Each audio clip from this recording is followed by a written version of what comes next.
Well, howdy out there.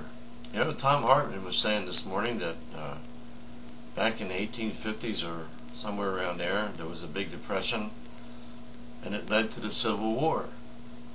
And a lot of people say, well, you know, the depression of the 30s led to World War II.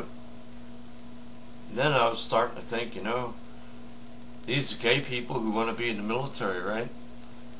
Now that they've got the right to be in the military, well, if we have a big war and there's a draft, being gay won't be any excuse not to be drafted. Unless you show up like in a dress with clown makeup or something like that. But then they would probably tell you, oh, well, you can go into a combat zone and entertain the troops. So, since there was a war after the depression of the 1850s and a war after the depression of the 30s, we're in a depression now.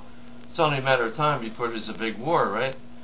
Isn't that how, you know, the world solves its overpopulation problems? I wonder if you could add up all the people who were killed in World War II, who would have had kids, and then figure out what the population would have been if they hadn't been killed. In the same way in World War I and in the Civil War, what would our population be now had all those people not died in those wars? You know? So I think that we're heading for a big, like, World War III, and I'm not sure who the opposition would be, but maybe Iran or who knows what. But how many years was it between the Depression and World War II? Actually, World War II started back, I don't know, 38, 39 or something like that, when England was into fighting the Germans, right? So 32 to say 39 is 7 years. So if this depression started 2 years ago, you got 5 more years, and we might be into it maybe even sooner, because as time goes on, things go faster. Also, you know, going to college wouldn't be a deferment from the draft, because they would say, well, you're not making all B's, so we're going to take anybody who's not making all B's and draft them. You know, I'm sure the Pentagon has been thinking about these things. And you know what I'd like to know is, you know, since seniors didn't get their cost of living allowances for 2 years, which is usually 2.5% of whatever your check is, they bring it up 2.5% more. Where did all that money go? Isn't Social Security an untouchable fund?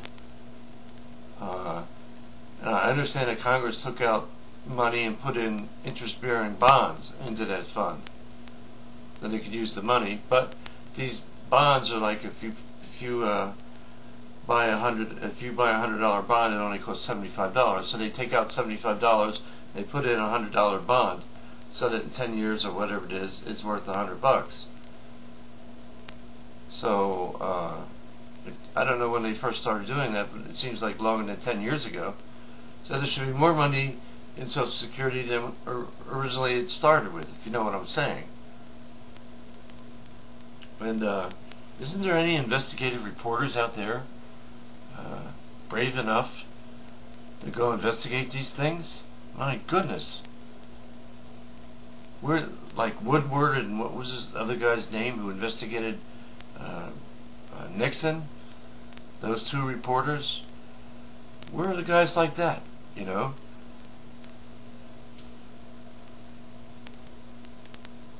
Then he was saying that Justice Thomas should resign because he's taking money from some big corporation or something, and for a pet project of his, and that's corruption, and people should make him resign. He said the Democrats should start hammering on him to get him to resign, that they're going to charge him with corruption. So who knows, maybe that'll happen. But that's Tom Hartman's job, not mine. So Tom, you keep on doing what you're doing. You're doing a great job, and from now on you can take over. Since you are our selected candidate for president in 2012, take over.